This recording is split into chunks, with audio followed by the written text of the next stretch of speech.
Hello everyone, welcome to Shreeji competitive classes. हम PYQs कर रहे थे 2021 के, जो आपके नीट प्रेस के नेचुरल साइंस के थे। इसमें हमने 60 क्वेश्चंस कर लिए थे। अब 61 से हम आज वाली वीडियो में स्टार्ट करेंगे। ठीक है, देखो इसमें क्वेश्चन क्या है। 61st क्वेश्चन 61 इसमें है, dash tissue is composed of dead cells. Dead cell से कौन सा टिश्यू बना होता है? तो ये कौन सा होता है आपका? स्क्लेरेंकाइमा। ठीक है, स्क्लेरेंकाइमेटस भी बोलते हैं इसको, स्क्लेरेंकाइमा भी बोल देते हैं। ठीक है, तो ये आपका आंसर हो जाएगा। देखो उसके बाद देखो इसमें एक्सप्लेन किया हुआ है, इसको देखो अच्छे से। Sclerenchyma is a type of plant tissue that is mainly composed of dead sales. Sclerenchyma जो है प्लांट टिश्यू का एक टाइप है जो किससे बना होता है? डेड सेल से। With thick and lignified cell walls. इसकी वॉल्स कैसी होती हैं? थिक होती हैं, मोटी होती हैं और लिग्निफाइड होती हैं। ठीक है, ये दो वर्ड्स याद रख लेना, ये भी पूछ सकते हैं आपसे। It provides mechanical support and strength to the plant parts. ये प्लांट के पार्ट्स को क्या प्रोवाइड करता है? मैकेनिकल स्ट्रेंथ देता है और उनको सपोर्ट देता है। ठीक है, sclerenchymatous tissue is mainly found in hard parts of plants.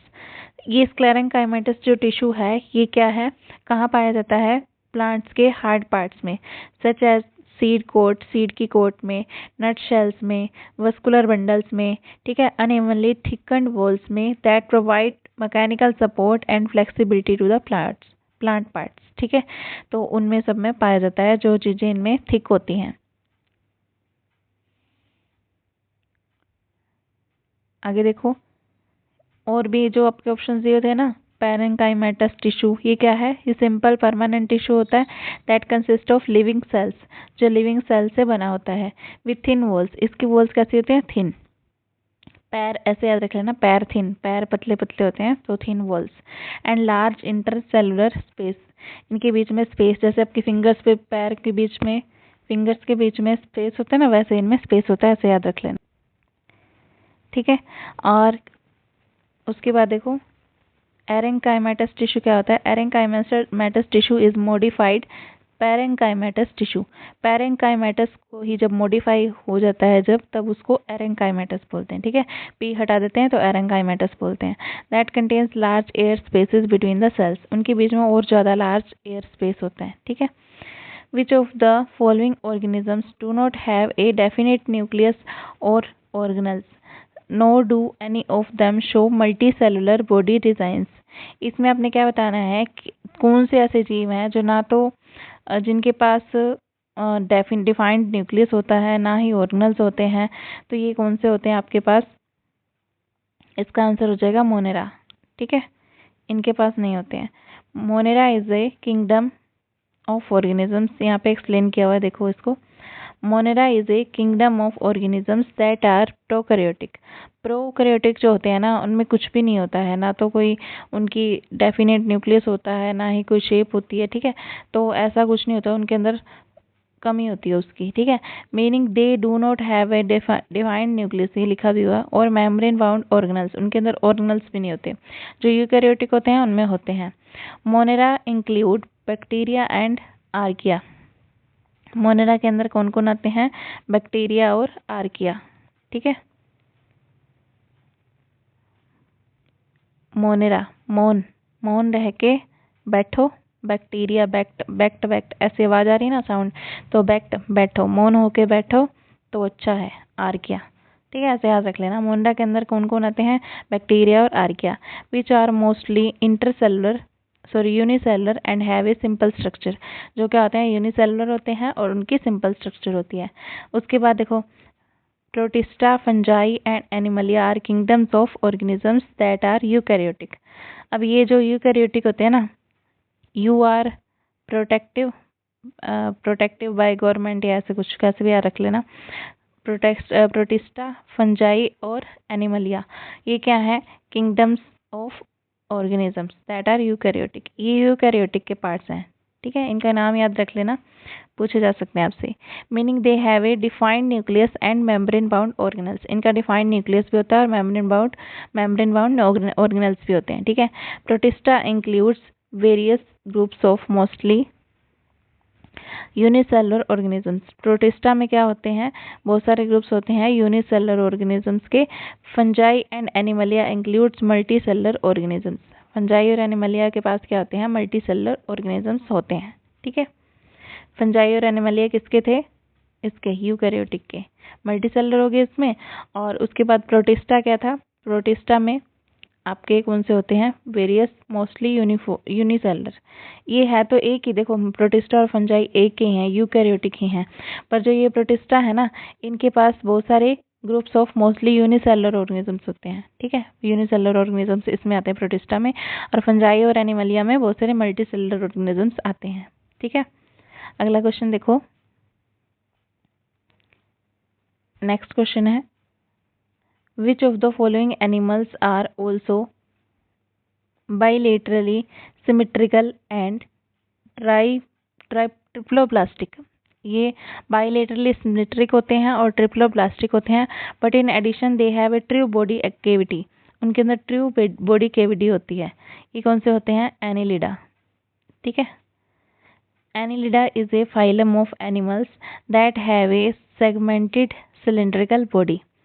Annelida क्या होता है, उसके अंदर सिलिंड्रिकल बॉडी होती है, हेड एंड टेल होता है, ए ट्रू बॉडी कैविटी होती है, कोइलम बोलते हैं जिसको, that is lined by mesoderm, mesoderm से लाइंड होती है, उसकी लाइनिंग होती है साइडों में। ठीक है, and A bilaterally symmetrical and triploblastic body plan. Annelids क्या होते हैं, इंक्लूड अर्थवॉर्म्स, एनालिड्स में कौन कौन आते हैं, अर्थवॉर्म्स आते हैं, लीचेस आती हैं, और मैराइन वॉर्म्स आते हैं। ठीक है, मैरीन वॉर्म्स जो पानी में रहते हैं। अब उसके बाद कोलेंट्रेटा क्या होते हैं, ये आपके ऑप्शन में भी दिया हुआ है, ऑप्शन में भी दिया हुआ है इसलिए इसको एक्सप्लेन भी किया हुआ है इन्होंने। कोलेंट्रेटा आर नोन एज नीरेडिया, नीरेडिया। ठीक है, is a phylum of animals that have A readily symmetrical and diploblastic body plan, उसमें ट्रिप्लोब्लास्टिक थी, इसमें डिप्लोब्लास्टिक है। ठीक है, and sac like body cavity have a radially symmetrical and diploblastic body plan. A sac like body cavity gastrovascular cavity, इसको gastrovascular cavity बोलते हैं, जो कोलेंट्रेटा में होती है। ठीक है, that opens to the outside by the single opening, जो बाहर की तरफ खुलती है सिंगल ओपनिंग से, and stinging cells cnidocytes on their tentacles. ठीक है, अगला है आपके पास प्लेंटीहेल्मिंथिस, क्या होते हैं, platyhelminthes is a phylum of animals, ये है एनिमल्स का phylum, that have a flattened and unsegmented body. Plate क्या होती है, सीधी सीधी होती है ना, ऐसे प्लेट बनी होती है, और वो क्या होती है, सीधी सीधी होती है, फ्लैट होती है और अनसेगमेंटेड, उसके अंदर कोई सेगमेंट नहीं होता। ऐसे सीधी वाली प्लेट लेनी है आपने जिसके अंदर कोई सेगमेंट नहीं है। ठीक है, तो वो प्लेंटीहेल्मिंथिस। ये बाइलेटरली सिमेट्रिकल होती है और ट्रिप्लोप्लास्टिक बॉडी प्लान होती है, and a false body cavity, a phylum of animals that have a flattened and unsegmented body. ठीक है, ए बाइलेटरली सिमेट्रिकल होती है, ट्रिप्लोप्लास्टिक बॉडी प्लान होती है, ए फॉल्स बॉडी कैविटी होती है सीडोकोलम, इसको बोलते हैं सीडोकोलम। ठीक है, that is not lined by mesoderm. आगे है आपका एचिनोडर्माटा, आर द एकिनोडर्माटा या एचिनोडर्माटा, इनमें से एक नाम होगा इसका। ठीक है, are a phylum of animals that have a spiny and radially symmetrical body. इसके अंदर क्या होता है, स्पिनी और रेडियली सिमेट्री, चीनो ऐसे याद रख लेना, चीनो स्पिन रेडियली सिमेट्रिकल, चीनो मत, सिमेट्रिकली होके अपना काम करो। ठीक है, स्पिन करो। एक ट्रू बॉडी अब cavity coelom that is lined by mesoderm से लाइंड होती है ये, and a water vascular system that helps in locomotion, feeding and respiration. ठीक है, तो ये आपसे पूछ सकता है कि लोकोमोशन, फीडिंग एंड रेस्पिरेशन में कौन हेल्प करता है, वाटर वस्कुलर सिस्टम होता है दैट हेल्प्स इन लोकोमोशन। ठीक है, तो ये क्या है, एचिनोडर्माटा में आते हैं। अगला देखो, the diameter of प्यूपिल in a human I is controlled bye, प्यूपिल को कौन कंट्रोल करता है, तो ये करता है iris. I means a teacher, कौन है, प्यूपिल ऐसे याद रख लेना, प्यूपिल मतलब शिष्य। ठीक है, और शिष्य को कौन कंट्रोल करेगा, आई मतलब टीचर, आप लोग टीचर ही बनोगे ना, तो टीचर कौन किसको कंट्रोल करेगा, प्यूपिल को। तो ये याद रखने की ट्रिक है, The diameter of pupil in human eye is controlled by iris. The iris is circular muscle that surrounds the pupil and regulates its size by contracting or relaxing in response to the amount of light in the environment. जितनी भी light ज़्यादा आ रही है तो ये क्या होगा, सिकुड़ जाएगा, और कम आ रही है तो ये अपना स्प्रेड हो जाएगा, फैल जाएगा. ठीक है. Cornea is a transparent layer that converts the front of eye and helps focus light on retina. Cornea light को क्या करती है, एक ट्रांसपेरेंट लेयर है जो क्या करती है, कवर करती है फ्रंट ऑफ आई, हमारे आई की बिल्कुल आगे वो पार्ट को कवर करती है. And helps focus light on retina. Retina पर लाइट को फोकस करवाती है जिससे हम चीज़ों को देख पाते हैं.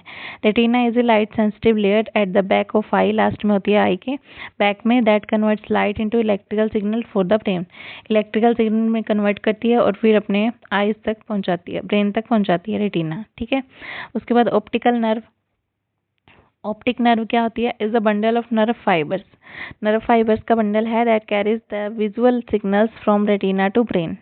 ऑप्टिकल फाइबर अपनी रेटिना के साथ बाद में आगे होती है उसके, और वो ब्रेन तक सिग्नल को लेके जाती है. ठीक है. नेक्स्ट क्वेश्चन है, for young adult with normal vision the near point is about. Near point कितना होता है नॉर्मल विजन का, तो ये होता है आपके पास 25 सेंटीमीटर. ठीक है. तो ये आपका आंसर हो जाएगा बी. क्लियर. इसके एक्सप्लेनेशन ज़्यादा देखने की जरूरत नहीं है, तो ये 25 ही होता है. आगे देखो, the change in the dash of eye lens can दस चेंज इट्स फोकल लेंथ. किस चीज़ में चेंज करें कि उसकी फोकल लेंथ चेंज हो जाएगी, तो वो होता है curvature. Curvature of eye lens is controlled by the ciliary muscles. Ciliary muscles control करती हैं कर्वेचर ऑफ आई लेंस को, which are attach to the lens by suspensory ligaments. ठीक है. When the ciliary muscles contract, जब वो contract करती हैं ciliary muscles, lens become more spherical, ज़्यादा स्फेरिकल हो जाता है और इसकी फोकल लेंथ क्या हो जाती है, डिक्रीज हो जाती है. ठीक है. When the ciliary muscle relax, जब सिलरी मसल रिलैक्स करती हैं, लेंस बिकम मोर फ्लैटेंड, और ज़्यादा मतलब फ्लैट हो जाता है, and it's focal length increase हो जाती है. दिस प्रोसेस ऑफ, वैसे भी रिलैक्स करेंगे तो आराम से फोकल लेंथ इंक्रीज ही होगी ना, आराम से बैठेंगे बिना टेंशन के. This process of changing of focal length of the eye lens to focus on objects at different distances is called accommodation.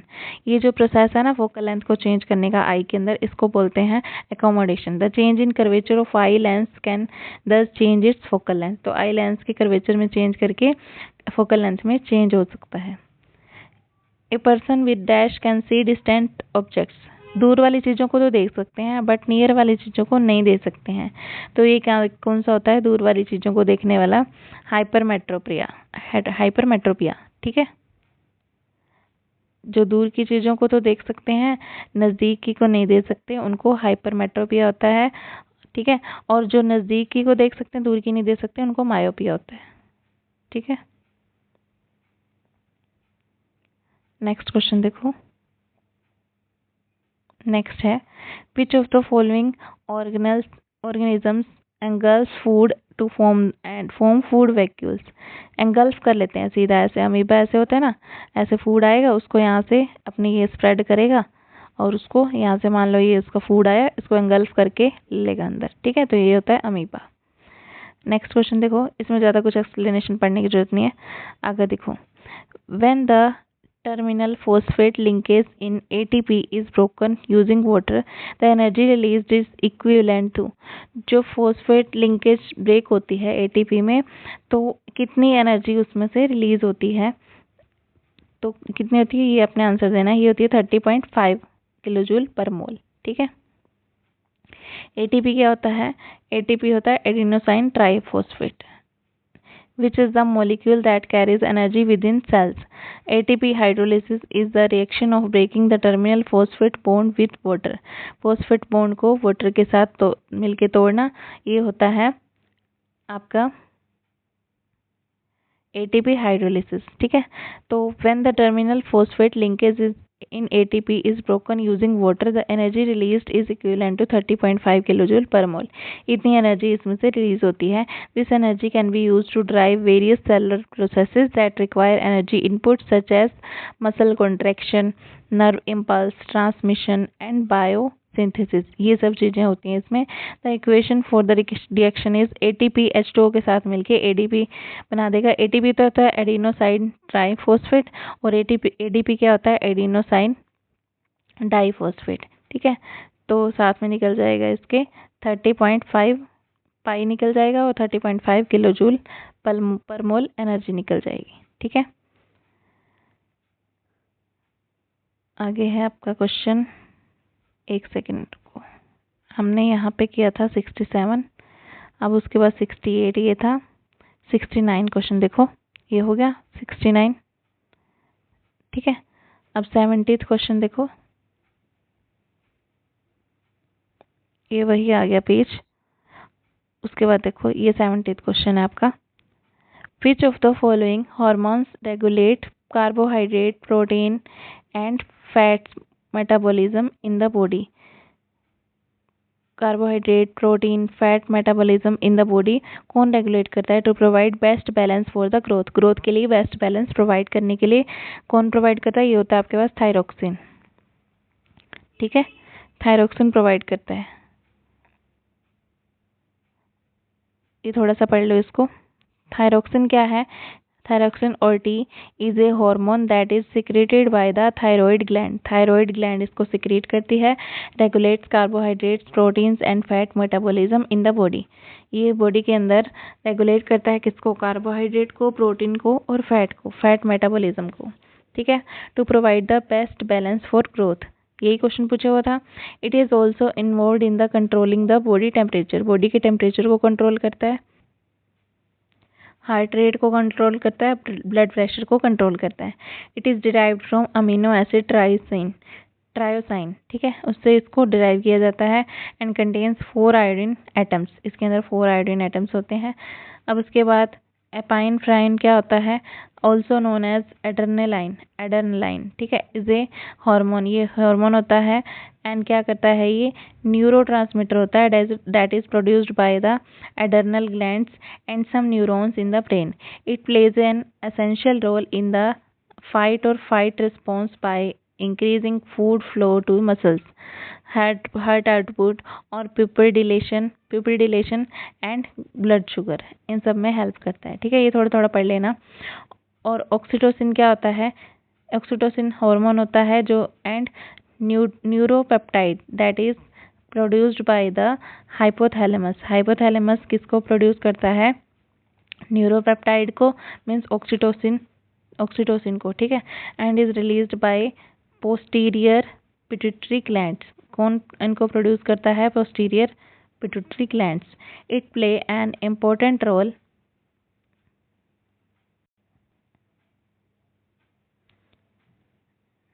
it plays an important role, key role in the female and male reproductive systems, इनके अंदर ये important role play करता है, including labor, delivery और lactation and sexual aerogel and bonding. ठीक है, इन सब में हेल्प करता है। एंडोर्फिन्स क्या होता है, आर पेप्टाइड्स, ये भी पेप्टाइड्स हैं that are produced by the brain, brain इनको प्रोड्यूस करता है। ठीक है, एंड में तो ब्रेन ही काम आएगा ना पेपर देते टाइम, तो एंडोर्फिन्स ऐसे याद रख लेना, एंडोर्फिन्स जो है वो ब्रेन है। ठीक है, एंडोर्फिन ब्रेन, बस ऐसे कनेक्ट करके थोड़ा थोड़ा याद रख लेना, याद आ जाएगा वहाँ पे।